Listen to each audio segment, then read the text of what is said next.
Por ti me dan ganas de leer historias de amor, o incluso de escribirlas y no solo de vivirlas. Es como si me hicieras olvidar que lo finito tiene un fin y que los para siempre solo existen en un cuento infantil. Yo, que no presumo de romántica, me haces conocerme y ver lo que no alcanza a ver mi mirada. Quiero contar mi propia historia, donde siempre haya finales felices en los que siempre acaben comiendo perdices. Quiero que las pesadillas solo sean eso, sueños pesados, pero que nunca traspasen esa tela de la realidad. Quiero sentir la vida como en una novela de fantasía y de amor mientras leo la misma entre páginas en un lento vals. Que la mirada hacia atrás solo sea para cerciorarme de que tus huellas se mezclan con las mías en un divertido compás. Estoy cansada de tanta superficialidad, y es que ojalá los instantes de los sueños cumplidos se tornen en una eternidad de para siempres que me den para escribir 1001 historias más.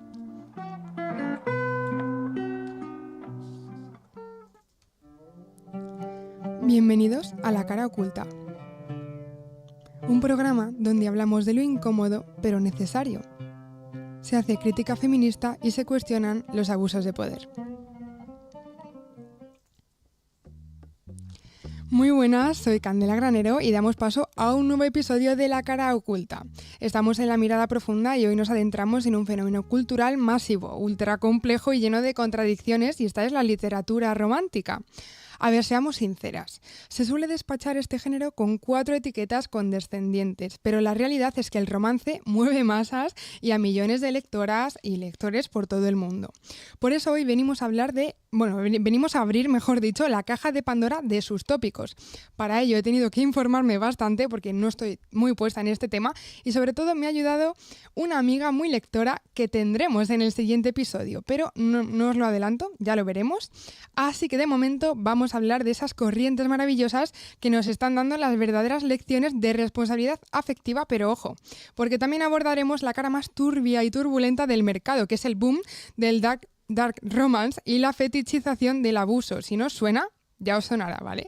Y por supuesto le vamos a dar un repaso a ese elitismo patriarcal rancio que sigue juzgando con lupa todo lo que escribimos y leemos las mujeres. Coged sitio que se viene fuerte. A ver, durante años, cada vez que en los medios se sacaba el tema de la literatura romántica juvenil, la conversación terminaba exactamente en el mismo punto. La rajada histórica de las relaciones tóxicas, que eso está muy bien, ¿no? Pero es que también hay más cosas. Llevamos más de una década analizando hasta la saciedad fenómenos como After, Culpa Mía o A Través de mi Ventana. Esas historias nacidas en el hervidero de Wattpad, ¿no?, que tanto conocemos y que tanta historia tiene, de entre el 2000 y el 2010, donde la posesividad, los celos enfermizos y la dependencia emocional nos lo vendían en bandeja de plata como si fuera el sumum del amor verdadero, ¿no? Y que no tiene nada que ver, ya hemos dicho, con el real. Pero chicas, volver a machacar a esas alturas esto solo sería quedarnos en una foto del pasado muy rancia, y es que, como hemos dicho, hay más cosas. Hoy la narrativa juvenil ha pegado un giro brutal y se ha diversificado un montón. Hay una corriente muy consciente e influyente que se está currando una cara mucho más sana, realista y empática de los primeros amores. Y es aquí donde hay que romper una lanza gigante por la literatura queer. Como escucháis, durante demasiado tiempo ha sido muy marginada la novela romántica LGTBIQ+, y en realidad es la que está dando unas mayores lecciones de responsabilidad afectiva de toda la industria. Pensad en el fenómeno global como Heartstopper de Alice Oseman, y es que esto no es solo una historia monísima entre dos chicos adolescentes, es literalmente un manual sobre cómo acompañar al otro sin anularte tú por el camino, algo que le pasa a mucha gente estando, malamente enamorada, ¿no? En Heartstopper se tocan temas durísimos como los trastornos de conducta alimentaria, TCA, la salud mental o la presión social. Y su mensaje central es una auténtica revolución, y es que el amor no lo cura todo, amigos. El amor de tu pareja no reemplaza la ayuda de un buen psicólogo ni te arregla un trauma de la noche a la mañana, así como por arte de magia. Entender que amar a alguien también es tirar abajo el mito del héroe salvador, y animarle a buscar ayuda profesional es un aprendizaje valiosísimo que deberíamos de hacer todos, de hecho, si estás en una relación sana.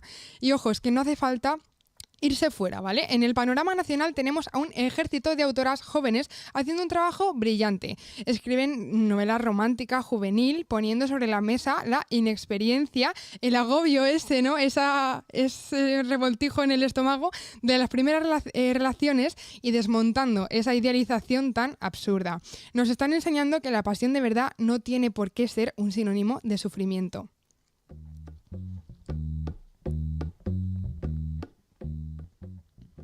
Bueno, y si pegamos ahora el salto de lo juvenil al romance adulto, la transformación de los clichés es igualmente alucinante.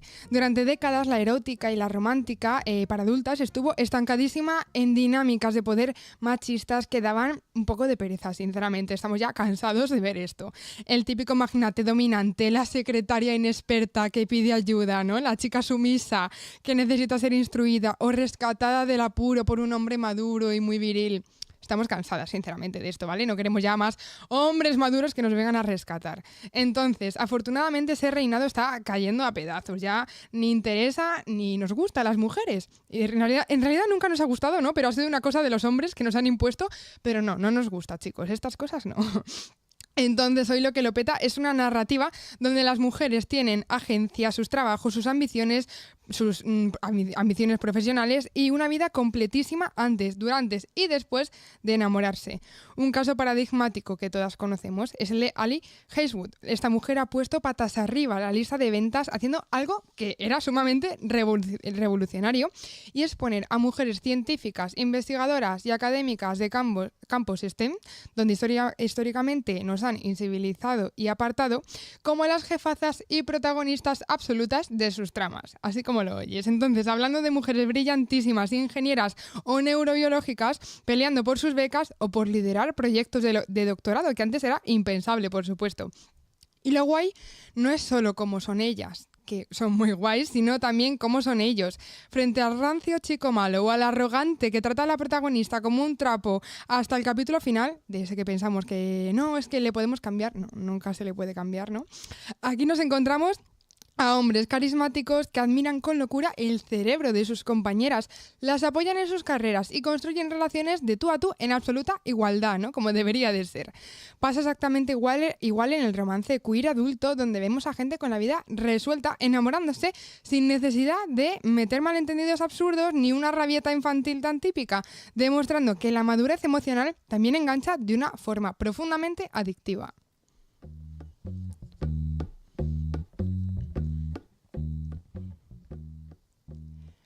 Pero bueno, amigas, en La cara oculta no hemos venido a vender humo ni a quedarnos solo con la parte bonita del cuento. Ya sabemos que aquí rascamos, ¿no? Donde pues está toda la cosilla que huele un poquito mal. Así que mientras una parte del sector evoluciona hacia ese romance un poco cozy, achuchable y sanador, ¿no? Como un osito de peluche, en otra esquina ha estallado un fenómeno masivo que nos tiene que encender todas las alarmas. Sí, y es que ese es el dark romance. Cuidado, es una versión mucho más extrema del pitch black. Yo estas realidades tampoco las conocía y cuidado, de verdad, si leéis o habéis visto algún tipo de esta literatura, porque tampoco podemos normalizarla. Atentos a esto, porque ya no estamos hablando del típico romance peligroso con un mafioso celoso de turno de hace 10 años, ¿no? En el dark romance actual y en la corriente pitch black nos encontramos con novelas hipervirales en redes sociales que cruzan líneas rojas brutales, pero brutales, ¿vale? Ahora vais a ver. Hablamos de libros que justifican, estetizan y romantizan sin despeinarse de la violencia física, el secuestro, el síndrome de Estocolmo e incluso agresiones sexuales explícitas. Ya yo me quedo también flipando. Te lo disfrazan bajo la etiqueta de la ambigüedad moral o fantasía de ficción. Claro, somos aquí fantasiosos, pero nos pasamos de la raya, ¿no? La realidad es que muchos de estos libros son una vía coladero para fetichizar y normalizar la cultura de la violación. Cuando el conflicto romántico de una historia consiste en que el tipo viola o tortura a la protagonista y ella acaba enamorándose de su agresor, porque pobrecito, él tiene un pasado traumático, ¿no? Hay que entenderle y estamos ante un retroceso colectivamente gravísimo, está claro, no de pobrecito nada. Y la cosa se vuelve más turbia de verdad cuando esas tramas dan el salto del papel a las pantallas. Ya se ha anunciado, cuidado, la adaptación del cine de Haunting Adeline, que es un libro insignia de este género que tiene escenas explícitas de violencia sexual devastadoras. Y la víctima suplicando desesperadamente, ¿no? Y luego lo vemos como una relación normal, ¿no? Esa súplica desesperada. ¡Wow! Bueno, pues un libro en papel puede ser un producto de nicho, que aún así, ¿no? Pero llevarlo a una sala de cine es una romantización absoluta del abuso de la que estoy totalmente en contra. Y encima cuando la autora promete ser muy fiel al libro. Claro, voy a ponerlo todo tal cual. Pues bueno, cuidado con lo que vamos a ver en pantalla, ¿no? Es una irresponsabilidad claramente grandísima. ¿Qué puñetero mensaje mandamos cuando la pantalla grande transforma una agresión machista en un espectáculo erótico deseable? Es fuertísimo y alarmante ver cómo conviven en el mismo mercado las ganas de las relaciones sanas con el consumo masivo de la crueldad más extrema.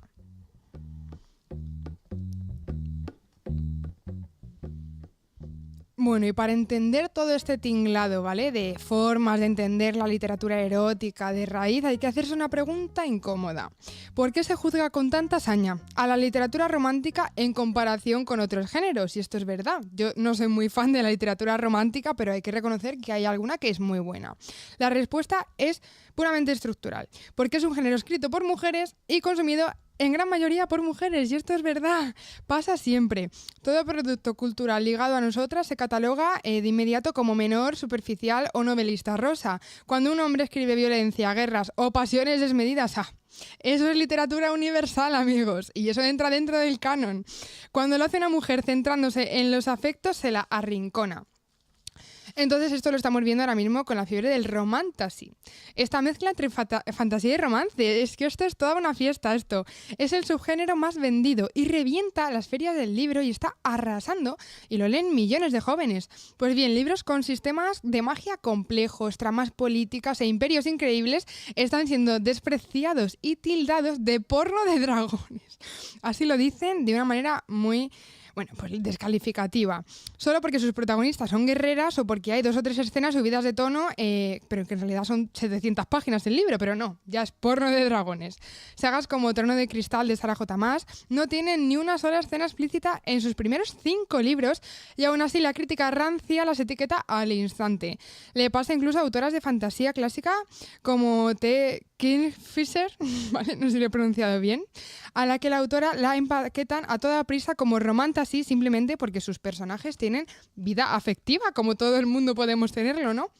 Y ojo al debate surrealista que saltó con los datos de las últimas ferias del libro. Viendo que la romantasy era la que pagaba las facturas de toda la industria, salieron artículos preguntándose: ¿qué podemos hacer para que los hombres lean romantasy? ¿Habría que cambiar el género, meter más tíos o quitar tanto sentimiento para que les atraiga? Bueno, es que son preguntas un tanto fuertes, ¿vale? El estallido en redes fue maravilloso y con toda la razón del mundo. Las mujeres llevamos siglos leyendo ciencia ficción, terror, thriller y fantasía clásica escrita por tíos y pegada de clichés machistas. Entonces, sin exigir jamás que cambien el género para nosotras únicamente, ¿no? Estamos acostumbradas a ver autores hombres. Entonces, ¿por qué las mujeres solo para acomodar el ego o los prejuicios de los hombres tenemos que cambiar el género, ¿no? Tenemos que cambiar lo que estamos haciendo para que lo lean los hombres? Pues no tendría mucho sentido. Si no lo leen por prejuicio, el problema no es del género, sino de su masculinidad.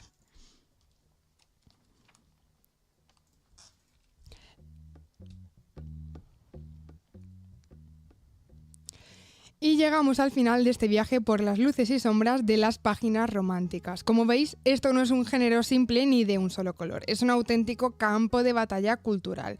Por un lado, tenemos historias alucinantes que educan en el respeto, que nos visibilizan en la ciencia y que dan su sitio al amor queer como debe ser. Por el otro, la sombra de un mercado dispuesto a hacer caja de la cultura de la violación bajo el lado del dark romance. No va de censurar, va de mirar con muchísima profundidad, de ser conscientes de que lo que devoramos en los libros construye nuestra mente. Al final leer además de nutrirte, te hace cultísimo y te construye como persona. Al final también moldea nuestros deseos y valida lo que aceptamos fuera de esas páginas. Sobre todo, nos puede influir a dejar de pedir perdón por leer y disfrutar de la literatura escrita por y para las mujeres. Porque el amor, los afectos y el deseo son temas profundamente políticos y va siendo hora de analizarlos sin condescendencia y con las gafas violetas bien puestas. Y bueno, amigas, así llegamos al final de esta edición de La Cara Oculta. Muchísimas gracias por escucharnos y compartir este ratito. Espero que os haya gustado este tema, la verdad. Como digo, tenemos una invitada para el siguiente programa muy especial y a la que quiero un montón, que ya la veréis, que es muy interesante y muy culta ella. Así que nada, espero que sigamos aquí para seguir descubriendo juntos las voces y los relatos que hacen vibrar nuestra alma, exponiendo las realidades porque ya sabéis, el lenguaje crea mundos y lo que no se nombra no existe. Y hay que hablar de lo que importa, de esa cara oculta o más bien la que se quiere ocultar. Se despide Candela Granero. Muchas gracias.